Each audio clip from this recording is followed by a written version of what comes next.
오늘 본문을 중심으로 거짓의 영을 분별하라 하는 제목으로 함께 은혜를 나누기를 원합니다. 어디 추석 명절 잘 보내셨습니까? 10월달이 매달 왔으면 참 좋겠다는 그런 생각이 들게 됩니다. 저는 이제 고향이 부산이기 때문에 서울에 있으면서 다른 것은 괜찮은데 이따금씩 바다를 가고 싶다고 하는, 바다 냄새를 맡고 싶다고 하는 또 충동을 느끼게 됩니다. 그래서 이번 추석 명절에 우리 처남이 이렇게 외국에 갔기 때문에 그 아파트를 좀 사용해도 좋겠다는 또 그런 이야기도 있고 그래서 통영을 다녀왔습니다. 이제 금요일이었죠. 통영에 이제 케이블카를 타려고 티켓팅을 하는데 말이죠. 우리 성경인하고 우리 같이 갔었죠. 그래서 미취학 아동 우리 예찬이 한 명, 그 다음에 성인 4명이더라고요. 왜냐하면 초등학교도 성인으로 취급하다. 그래서 예준이는 졸지에 성인 취급받았습니다. 성인 요금은 14,000원. 그리고 제가 이제 그 전주에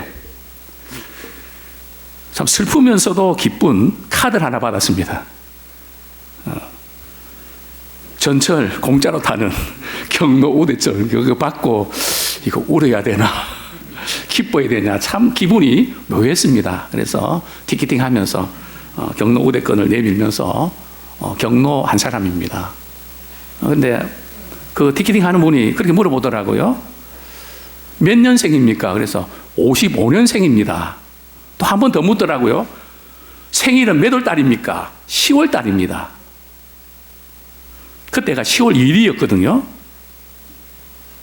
그때 바로 우리 집사람이 끼어들었습니다. 내일이 생일입니다. 저는 순간 아차 했습니다. 그 6,000원 아끼려고. 그런데 너무 솔직하게 이야기를 하니까 그 티켓팅 하는 분이 할인을 해줬습니다. 그리고 늘 확실하게 해야 되는 우리 아내가 그렇게 고마웠습니다. 안 그러면 6,000원 때문에 기분이 좀 찜찜할 뻔했는데 확실하게 짚어줘서 말입니다. 자, 우리는 이 사소한 것에서 그냥 넘어가고 싶은 충동들을 저 자신도 느끼고 또 그렇게 느끼는 분들이 많이 있을 겁니다. 저는 우리 사회를 위해서 기도할 때마다 3가지를 위해서 기도합니다. 하나님, 이 땅에 분열의 영을 물리쳐 주십시오. 서로 이념으로, 사상으로, 계층별로 너무 분리되어 있는 것 같아서 마음이 참 아픕니다. 마음을 같이 해도 녹록지 않은 세상 가운데서 갈기갈기 찢어지는 것 같아서 기도할 때마다 울면서 기도합니다. 하나님, 분리된 그 마음들이 하나 되게 해주십시오. 너무 오래 6.25의 분단의 아픔부터 지금까지 계속되는 것 같습니다. 두 번째는 하나님, 우리 사회를 덮고 있는 음란의 영을 물리쳐 주십시오. 생각보다 성적인 타락이 심각하고 앞으로 이 문제가 많이 우리 사회를 힘들게 하지 않을까. 저는 예언합니다. 앞으로 마약 문제도 멀지 않았다고요. 마약과 이 성적인 타락 같이 갑니다. 이 음란의 영을 물리쳐 주십시오. 또 요즘 와서 절실히 느끼는 게 있다면 바로 거짓의 영입니다. 어떤 분은 모 장관이 몇 번 거짓말을 했다. 거짓말을 수를 세는 것 같기도 하고 뭔가 모르게 거짓이 만연되어 있는 그 어떤 것을 지울 수가 없습니다. 그래서 가짜 뉴스, 진짜 뉴스 이런 말들이 많이 대두되고 있는 이런 사회입니다. 선진국으로 우리가 진입하려면 반드시 통과해야 될 숙제가 있는데요. 우리 선진국은 뭐 다른 어떤 스캔들 같은 거는 넘어가도 진실하지 못하면 용납을 하지 않습니다. 반드시 이 진실 문제, 이 부분을 우리가 극복해야 되는데 이외로 우리는 사회 전반적으로 거짓말은 해도 된다 하는 이런 분위기가 만연되어 있는데 영적으로 볼 때는 괜찮을까요? 오늘 우리는 본문을 읽으면서 좀 이해다. 거짓의 아비가 누구라고요? 마귀다. 왜 이것을 거짓말 살다 보면 그럴 수가 있는 거지. 꼭 그것을 거짓의 아비가 마귀다. 꼭 영적으로 꼭 연결시켜야 되나요? 한편 우리는 조금 거부감도 드는 것이 사실입니다. 거짓이란 무엇일까요? 거짓은 말과 행위와 태도 또는 침묵으로 하는 일체의 속임수, 즉 말, 행위, 태도 또는 침묵으로 하는 일체의 속임수 또는 의도적으로 과장하고 진실을 왜곡하고 잘못된 인상을 만들어냄으로써 속이는 것. 이게 이제 거짓의 정의입니다. 조금 말이 어렵겠지만 우리는 알아듣습니다. 저는 생각지 않게 우리 법정에 섰던 그 일들이 몇 번 있었습니다. 원고 입장에서 섰는데요. 피고가 이제 선서를 합니다. 이렇게. 그런데 이 선서가 위증입니다. 사실 이 위증은 굉장히 위험한 건데 우리나라의 법정은 위증을 해도 괜찮은 것 같은, 뻔히 당하는데 거짓말을 해도 그냥 넘어가는. 또 청문회는 예외일까요? 국정감사는 조금 나은 것 같은데요. 뭔가 이런 어떤 거짓말 하는 이거에 대해서 의외로 좀 관대하다, 이해하고 넘어가는 그런 어떤 문화가 좀 깔려 있는 것 같습니다. 그러나 우리 교회에서도 체면치로 거짓말을 하곤 하죠. 어떤 게 있을까요? 주일날 교회 와서 이렇게 인사합니다. 그동안 참 만나고 싶었는데 잘 오셨다고. 근데 사실은 별로 만나고 싶은 마음이 없었습니다.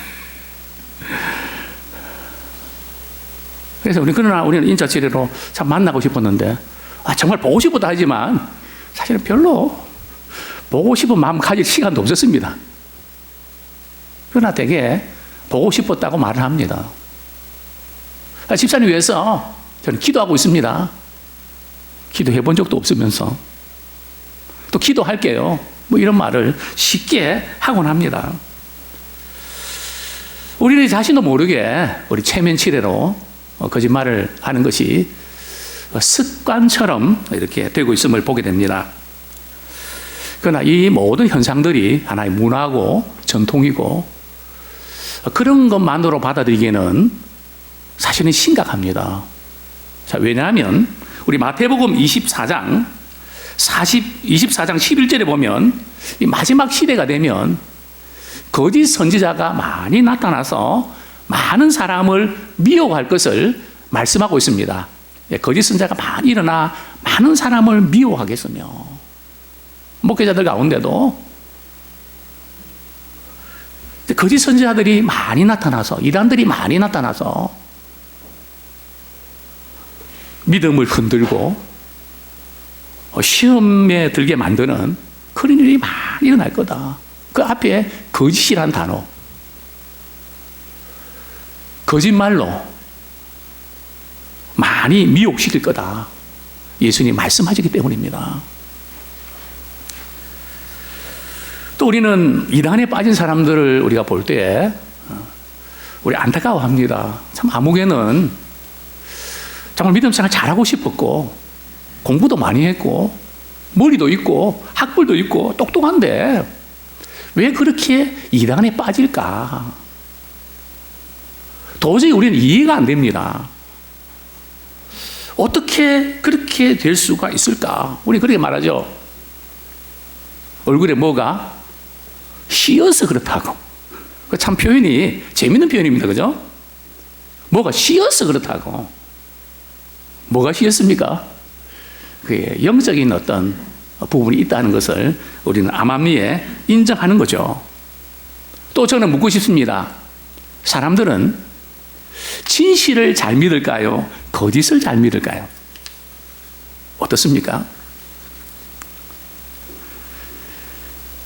진실보다는 거짓을 잘 믿습니다. 제가 그랬거든요. 저는 전철이나 버스에서 말이죠. 뭐 물건 갖고 올라가고 말이죠. 이거로 말할 것 같은 생각하면요. 다 삽니다. 집에 와서는 욕을 바가지로 얻어먹고요. 아무도 쓸모없는 것들 사왔다고. 근데 그거 말이 이야기 들으면 안 사면 큰일 날 것 같거든요. 사고 가야 될 것 같은 그런 착각. 저는 첫 번째로 이렇게 도전하고 싶습니다. 사람들이 거짓말을 잘 믿게 되는 이유가 무엇일까요? 사람들이 거짓말을 잘 믿게 되는, 진리보다 거짓말을 잘 믿게 되는 이유가 있다는 거예요.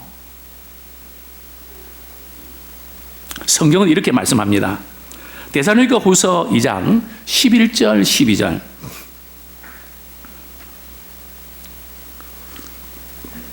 이러므로 하나님이 미혹의 역사를 그들에게 보내사 거짓 것을 믿게 하심은 진리를 믿지 않고 불의를 좋아하는 모든 자들로 하여금 심판을 받게 하려 하심이라. 자, 이 말씀 속에서 우리는 충격을 받게 됩니다. 우리 하나님께서 말이죠, 사람들로 하여금 거짓 것을 믿게 하신다는 거죠. 사단이 거짓 것을 믿게 하는 거 아닌가요? 왜 성경은 하나님이 거짓 것을 믿게 하신다고 표현할까요? 이상하지 않습니까? 하나님께서 고의적으로 말이죠, 우리로 하여금 거짓을 믿도록 유도하는 걸까요? 간혹 어떤 분들은 시험에 들었을 때에 왜 하나님께서 그렇게 하셨는지 모르겠다고 이렇게 비슷한 그런 문제로 인해서 넘어지곤 합니다. 왜 그렇게 하셨냐고. 우리 모두는 그런 유혹을 받게 됩니다. 거짓 것을 믿게 하셨다. 그런데 성경 말씀을 우리가 자세히 읽어보면, 그 뒷부분을 보면 왜 그런가 하면 진리를 믿지 않고 불의를 좋아하는 모든 자들로 하여금 심판을 받게 하려 하십니다. 왜 그러기까지 됐는가 하면 진리를 계속 주는데도 계속 리젝트를 한다는 거죠. 진리를 그대로 받아들이면 되는데 로마서 1장에 보면 불의로 진리를 자꾸 막는다는 거죠. 과연 우리는 진리로 불의를 막는 편인가요? 아니면 불의로 진리를 막는 건가요? 우리가 삶의 현장 속에서 과연 어떤가요? 무엇을 막고 있나요? 분명히 하나님께서 말씀을 주시는데 불구하고 또 말씀이 생각나는데, 말씀 생각나면 그렇게 해야 되잖아요. 그러나 우리는 말씀은 그렇지만 빠져나간단 말이죠. 어떻게 말씀대로 그렇게 살 수 있습니까? 물론 우리가 한계 있는 건 사실입니다. 그래서 우리는 진리를 믿지 않고 불의를 좋아하는, 그것이 계속 반복될 때에 누구도 못 막습니다. 하나님도 못 막습니다. 뭐 하나님 능력이 없어서 일어나는 게 아니고요. 로마서 1장에 보면 하나님께서 내어버려 두사, 그냥 너는 네 마음대로 하잖아. 네 생각도 네 고집대로 끝까지 할 거잖아. 해봐. 거기에 대한 결과에 대해서는 네가 책임져.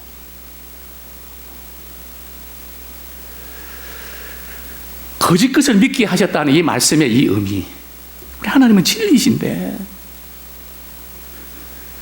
그걸 너무 오랜 오랜 시간 동안 안 봐도 듣기는 듣는데 그래서 자꾸 삶의 현장 속에서는 리젝트를 한단 말이에요. 밀어낸단 말이죠. 그러다 보니까 결국은 거짓 것을 믿게 하시는 이 하나님의 심정 이해하시겠습니까?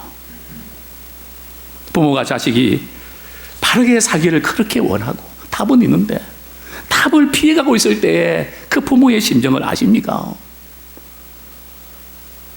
각기 제가 길로 가는 그 모습 보면서 안떡하시는 하나님의 심정을 아십니까?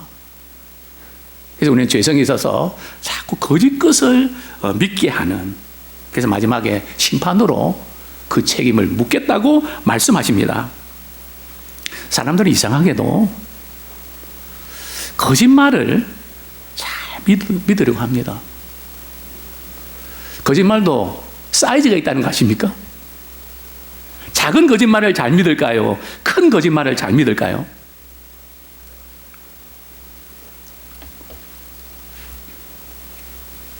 참 그런 재미있는 그런 것을 본 적이 있습니다. 남자들이 제일 많이 하는 거짓말 1위가 뭔지 아십니까? 뭐에 관계된 걸까요? 자동차입니다.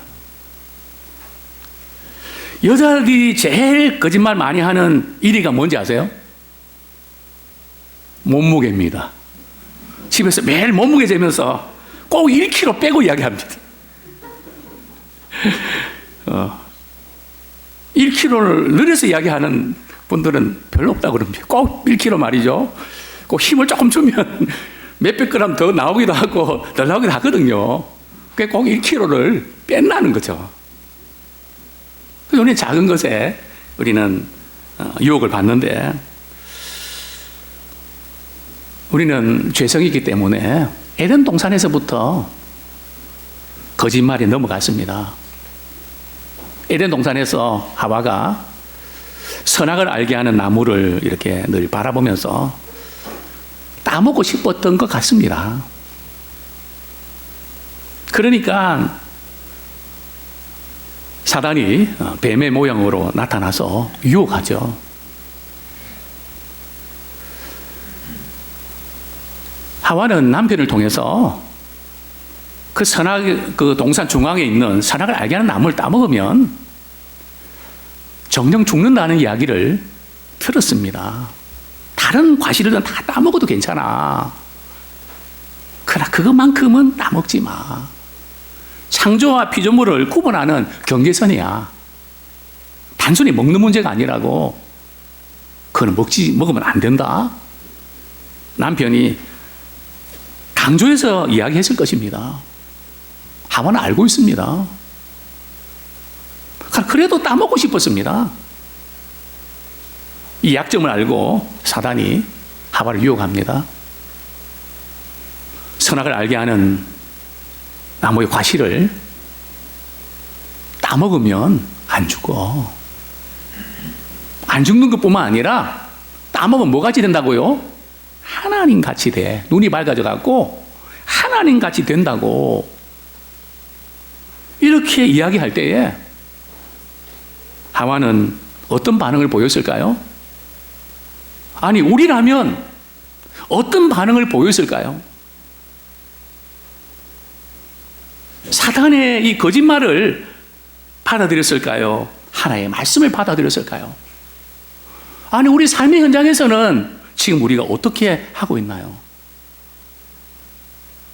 근데 안타까운 것은 하와가 고민을 하지 않고 따먹었다는 겁니다. 이게 이제 심각한 거죠. 약해서 따먹을 때는 따먹더라도 적어도 고민은 해야 되잖아요. 하나님의 말씀을 들었는데 하나님의 말씀과 이 사단의 이 말을 이렇게 비교하면서 비교는 해봐야 되잖아요. 이게 거짓의 영인지 진리의 영인지 분별은 해야 되잖아요. 그러나 하와는 그냥 분별하지 않고 그냥 따먹고 말았습니다. 혹시 우리는 그렇지 않나요? 세상 가운데 살면서 고민조차 하지 않는, 저는 목회를 하면서 그런 걸 많이 느낍니다. 좀 하나님의 말씀과 세상 사람들이 추구하는 삶의 방식 사이에서 좀 갈등하면서 고민하는 그 정도 있어야 되는데, 이제는 노 프로블렘입니다. 아무 문제가 없는 거예요. 고민 안 하고 당연히 그렇게 하는 거로, 아니 그래도 되는 것처럼 따먹어버리는, 이것이 우리의 모습이 아닌가. 정말 이 사람들은 거짓말을 잘 믿게 됩니다. 하와는 가짜 뉴스와 진짜 뉴스를 분별하지를 못했습니다. 정말 우리 역시 그런 경향이 있습니다. 요즘 사람들이 생각하기 싫어합니다. 그리고 유명한 연예인이, 이름난 사람이 무슨 말을 하면 그걸 그대로 받아들입니다. 매스컴이나 문자로 뭐 이렇게 오면 그걸 그대로 받아들입니다. 우리는 그것을 고민해야 됩니다. 우리 믿음의 사람으로 과연 그것이 맞는가? 그렇게 하는 것이 옳은가? 그래서 그런 이야기를 합니다. 합리적인 판단이 결여되어 있다. 우리 믿음의 사람들은 누구 이야기를 듣고 판단하지 말고, 내가 어떻게 느끼는가를 판단하지 말고, 차마 하나님의 말씀에 비추어서 우리 하나님이 우리를 향해서 과연 그렇게 하실까? 깊이 고민하고 생각하면서 믿음의 결론을 내리기를 소원합니다. 요한복음 8장 45절입니다. 예수님께서 하나님의 아들이셨는데 당시에 유대인들에게 말씀 전하실 때 그들은 잘 받아들였나요? 우리 8장 45절 같이 한번 읽겠습니다. 시작. 내가 진리를 말함으로 너희가 나를 믿지 아니하는도다. 내가 진리를 말함으로 너희는 믿지 않는다. 여기에 너희가 누굴까요? 예수 안 믿는 사람일까요? 그렇지 않습니다. 요한복음 8장 31절 같이 한번 읽겠습니다. 요한복음 8장 31절 시작. 그러므로 예수께서 자기를 믿은 유대인들에게 이르시되 너희가 내 말에 거하면 참으로 내 제자가 되고. 지금 예수님이 말씀하시는 그 대상은 예수를 믿었던 사람입니다. 하나님을 믿었던 사람입니다. 교회를 다니고 믿었던 사람인데 진리의 말씀을 듣는 게 싫은 거예요.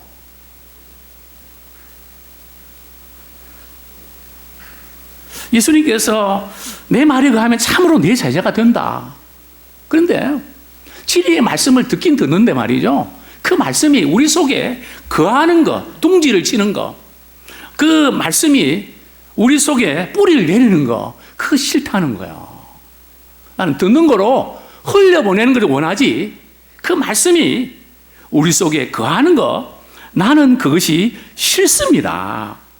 우리 오늘 본문 44절에 보면, 중간에 보면 진리가 그 속에 없으므로 진리에 서지 못하고, 진리가 그 속에 없다는 거예요.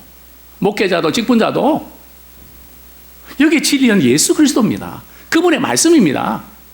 그것이 우리 속에 있기를 원합니다. 그 속에서 우리의 생각과 우리의 판단과 그 모든 이루어지기를 원합니다. 진리에 서 있지 않다는 거예요. 유행에 서 있지, 세상 방식에 서 있지, 진리의 확고하게 서 있지 않다는 겁니다. 이제 이 거짓이 만연된 세상 가운데서 우리는 진리의 말씀의 터 위에 굳게 서기를 원합니다. 교회는 진리의 기둥과 터입니다. 참 예수님께서 직접 말씀하셨지만 그 믿는다고 하는 그 유대인들조차도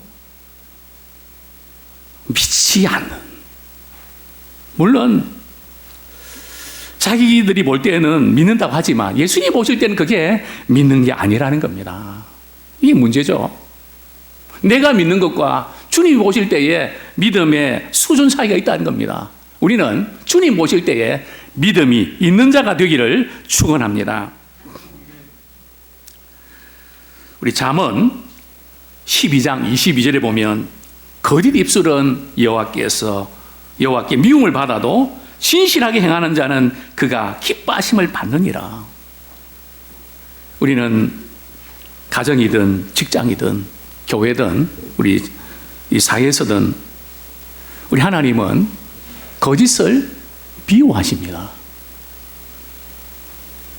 그리고 신실하게 행하는 사람을 우리 하나님은 기뻐하십니다. 우리 거래할 때도 그렇고요. 제가 이전에 우리 성도님께는 그런 이야기 드린 적이 있습니다. 도곡동에 타워 페리스를 이렇게 지나치면 옛날 생각이 납니다. 교회 이전 계획을 이제 앞두고 제가 딱 보니까 지금 그 타워 페리스 그 지역이 앞으로 전망이 있어 보였습니다. 그래서 이전에 있던 교회 평수가 388평인데요. 역삼동에 그것을 팔고 5억을 합치면 지금의 타워 페리스 300평을 살 수 있었습니다.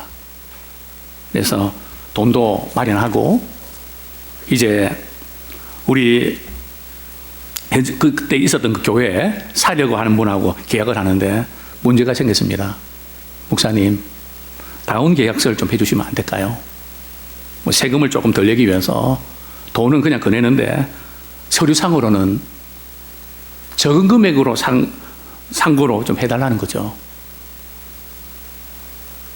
그때 우리 장로님들이 목사님 다 그렇게 합니다. 목사님 한 번만 눈 좀 감아주시면 안 되겠습니까? 네, 그러시더라고요. 그래서 제가 그렇게 말씀을 드렸죠. 저는 뭐 눈 감아도 괜찮은데 저 위에 계신 분이 지금 눈 뜨고 계시거든요. 위에 계신 분이 보고 계신데 안 됩니다. 다 이해합니다. 그래서 계약이 취소가 됐습니다. 그리고 그 지역에서 비싼 아파트가 세워졌습니다. 볼 때마다 저는 그런 생각이 듭니다. 그때 그냥 장로님 말씀 듣고 계약을 할 걸. 그게 아니고요. 진리는 타워 페리스보다 비싸다. 명언 같지 않습니까? 예?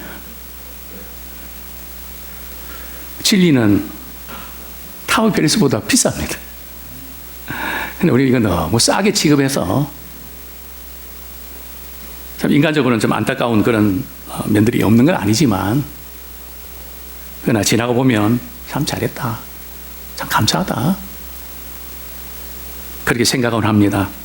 두 번째 제가 도전을 드리고 싶은 것은 거짓의 아비가 사탄인 것을 아십니까?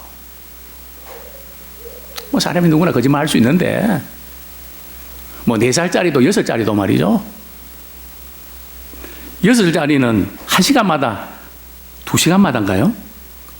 거짓말을 한다며요. 뭐 다 그렇게 거짓말을 하는 건데 뭐 그걸 꼭 그렇게 그냥 마귀하고 연결시켜서 꼭 그렇게 해야 됩니까? 그런 생각이 없는 건 아니지만 우리 44절 제가 다시 한번 읽어드립니다. 너희는 너희 아비 마귀에게서 났으니 너희 아비의 욕심대로 너희도 행하고자 하느니라. 그는 처음부터 산인한 자요 진리가 그 속에 없으므로 진리에 서지 못하고 거짓을 말할 때마다 제 것으로 말하나니 이는 그가 거짓말쟁이요 거짓의 아비가 되었습니다. 거짓의 아비가 누구라고요? 사탄이라고요. 물론 우리가 이렇게 체면치레 또 어떤 경우에 우리 거짓말을 우리 하곤 하지만 그것이 자주 습관이 돼서 거짓말쟁이가 되면 안 된다는 거예요. 양심의 가책도 느끼지 못하고 얼굴의 표정도 바뀌지 않고 까만 거짓말로 나가면 안 된다는 거죠. 왜냐하면 그것은 바로 사탄의 영향권 속에 우리는 들어가기 때문입니다. 에덴 동산에서부터 사단은 하와를 속였습니다. 선악과를 따먹으면 선악을 알게 하는 나무 열매를 따먹으면 하나님같이 된다고. 사단은 우리의 무엇을 부추기는가 하면요, 욕심을 부추깁니다. 사람이 욕심 없는 사람이 어디 있겠습니까? 오늘 본문에 보면 너희 아비의 욕심대로. 죄의 뿌리는 욕심입니다. 욕심이 잉태하여 죄를 낳고 죄가 장성하면 사망이 이르느니라. 그래서 성경은 욕심, 탐심이 우상숭배와 같다. 거기에 지나치게 집착한다. 그러면서 우상에 빠지게 된다. 우리 디모데전서 6장 9절에 보면 부하려 하는 자들은 시험과 올무와 여러 가지 어리석고 해로운 욕심에 떨어지나니 곧 사람으로 파멸과 멸망에 빠지게 하는 것이라. 돈을 사랑함이 일만하게 뿌리가 되나니 이것을 탐내는 자들은 미혹을 받아 믿음에서 떠나 많은 근심으로써 자기를 찔렀도다. 여기 부하려 하는 자들은 원문에 보면요, 월급이 조금 적더라도 꾸준히 열심히 노력해서 이렇게 돈을 벌려고 하지 않고 이렇게 돈을 벌어서 내가 어떻게 집을 사고 어떻게 좋은 차를 굴리냐, 이래서는 안 된다. 좀 갑자기 좀 떼돈 버는 그런 방법을 택해야 된다는, 뭔가 지금 위기 상황을 좀 이렇게 빨리 좀 해결해 보려고 하는, 그게 부하려 하는 자들은 이제 그런 마음이 이렇게 들어가면 시험과 올무와 여러 가지 어리석고 해로운 욕심에 떨어진다는 거죠.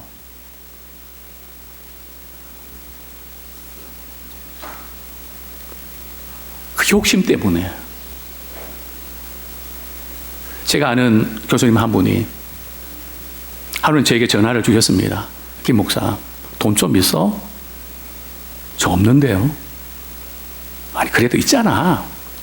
어디 5천만 원 그 땅 사면 10배가 된대. 교수님, 속지 마십시오. 아니야, 정확한 정보야. 교수님, 사기입니다. 저는 돈도 없지만 교수님 그거 사시면 안 됩니다. 그분이 돌아가셨습니다. 그리고 소식을 들었습니다. 그 과천에 좋은 집 사기당해서 다 날려버렸다고. 해로운 욕심에 떨어지는, 저는 그때 돈이 없어서 다행이지, 날아갈 뻔한 해로운 욕심에 떨어지는. 문제는 해로운 욕심으로 끝나는 게 아니라 두 가지 증상이 나타납니다. 하나는 믿음에서 떠나게 된다는 거예요. 욕심이 들어가면 믿음에서부터 자꾸 멀어집니다. 욕심과 믿음은 반비례입니다. 믿음이 강해지면 욕심이 작아지고, 욕심이 많아지면 믿음이 적어집니다. 그래서 성경은 욕심을 경계합니다. 해로운 욕심에 빠져드는. 그 다음에 부자 되려고 이렇게 갑자기 부자 되려고 하는 마음이 누구에게는 있죠. 저도 이제 복권 앞을 지나면 요즘에는 한번 사볼까 하는 마음이 동하기도 합니다. 왜요? 보면 1억 말이죠. 금액이 크더라고요. 그렇게 들어오면 좋잖아요. 근데 저한테는 10,000원짜리도 안 되더라고요. 제가 왕년에 좀 했거든요. 근데 그 살 때마다 꼭 믿음이 있거든요. 기도하고 하니까. 근데 그 기도는 안 들어주시더라고요. 예. 그 욕심을 갖다 보면 두 번째 증상은요, 많은 근심으로 자기를 찌른다는 거예요. 돈에 찔려본 분들 아시죠? 저는 압니다. 돈에 찔린 표정도 압니다. 아무개 집사님은 이번 달에 돈에 찔려 있구나. 벌써 이렇게 머리에 쓰여져 있어요. 돈에 찔렸다. 우리 믿음의 사람들은 돈이 필요해서 걱정할 수밖에 없지만 돈에 찔리지 않길 원합니다. 벌써 돈이 말이죠, 콕 가시가 찔리는 거, 찔린 것은 벌써 우리가 믿음에서 떠나 있다는 증거입니다. 얼마나 힘들고 어려운 거 아십니까? 물론 우리 하나님은 아십니다. 왜냐하면 이 욕심의 이 실제가 그 배후에는 늘 사단이 우리의 영혼을 가지고 흔들게 힘들기 때문에 그렇습니다. 사랑하는 성도님들이요, 참 다윗도 그랬습니다. 다윗도 욕심 때문에 흔들렸습니다. 우리아의 아내 바세바를 범했습니다. 충신 우리아를 죽이지 말았어야 되는데 눈에 뭔가 씌었습니다. 그리고 그는 철저하게 회개하면서 이렇게 기도합니다.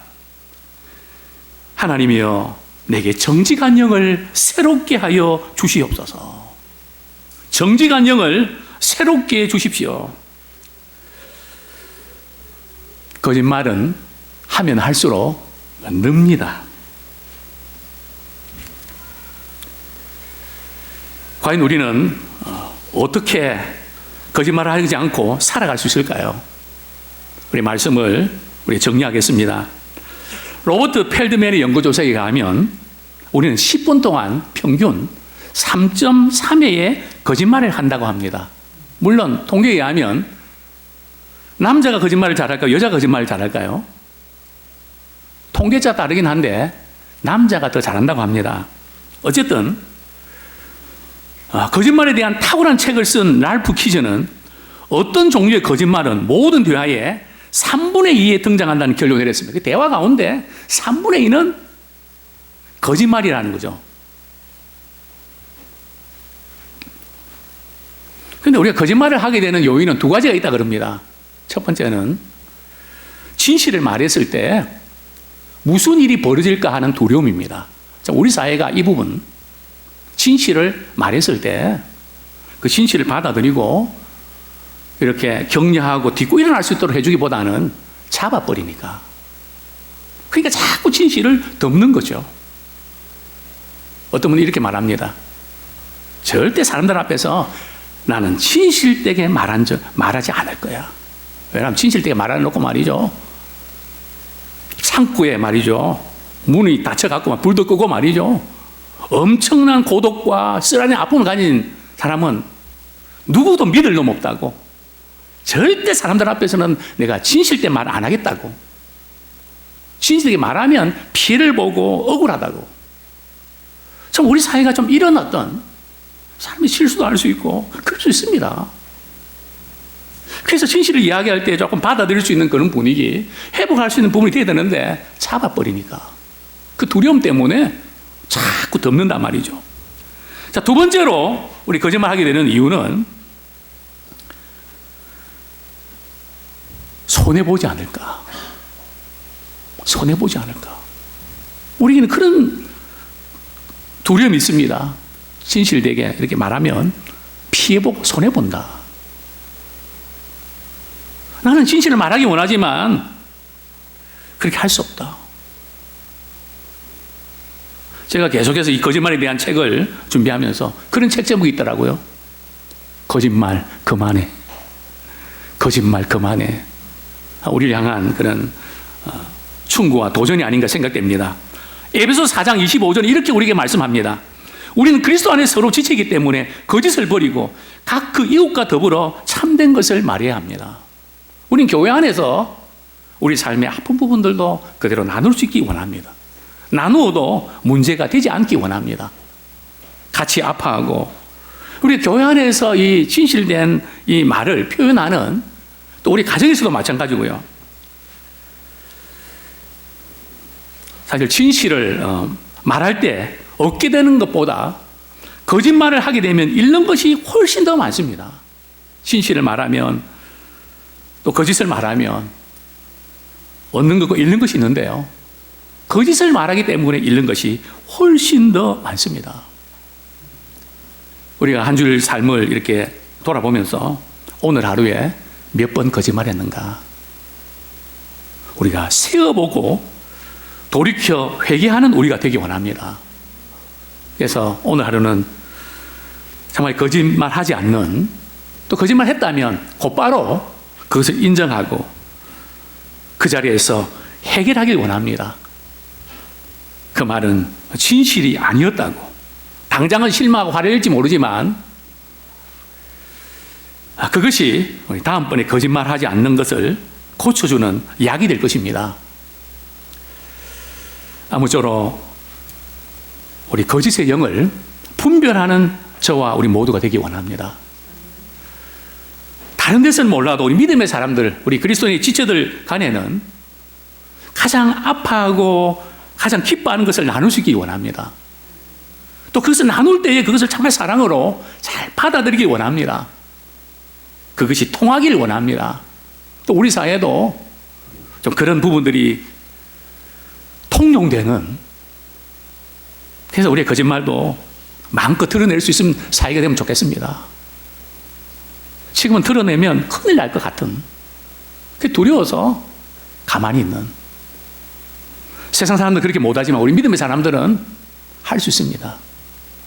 아무쪼록 우리가 영적으로 민감하기 원합니다. 분명한 것은 거짓말에 자꾸 익숙하면요, 진리의 말씀이 안 들어온다는 겁니다. 벌써 하나님의 말씀이 내게 접수가 잘 안 되고 튄다면 이미 우리는 거짓에 많이 노출되어 있어 그렇습니다. 우리는 민감해야 됩니다. 말을 하고도 이거는 거짓말인데, 이건 그렇게 하면 안 되는데, 우리는 아이들한테도 가르쳐야 됩니다. 꽤 오래전 일이죠. 영화관에 갔습니다. 표를 끊었는데 제가 볼 때는 7,000원이 저한테 더 왔습니다. 7,000원이면 팝콘도 사 먹고 콜라도 사 먹고, 우리 아이들도 압니다. 계산이 돌아갑니다. 가만히 있더라고요. 그래서 제가 달려갔습니다. 아가씨, 7,000원이 더 온 것 같아요. 내가 더 받은 것 같아요. 그때서야 우리 자녀들이 아빠 그만하려고 그랬는데 뭐 그냥 넘어갔다고. 하려고 그랬는데,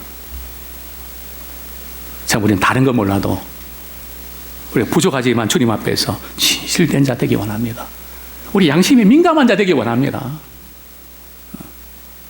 그럴 때에 진리의 말씀이, 말씀 대신 그분이 우리에게 보이기도 하고 그 체험을 하게 됩니다. 마음이 청결하는 복이 있나니 하나님을 볼 것이며. 믿음의 눈으로 보입니다. 그러나 탁하면 안 보입니다. 다시 한번 우리는 신뢰의 지수를 높이기 원합니다. 진실의 지수를 높이기 원합니다. 뭐 조금 덜 벌고 또 더 많이 벌고 물론 좋죠. 그러나 우리 주님 앞에서 우리가 조금 손해보더라도 그 말씀 드린 적 있죠. 진리는 무엇보다 비싸다고요. 타워 페리스보다 비싸다. 참 우리는 주님 편에 서기 원합니다. 또 주님의 진리를 붙잡고 어두운 세상 가운데서 사명 감당하기 원합니다. 이 시간 우리 말씀 붙잡고 우리 같이 한번 기도하기 원합니다.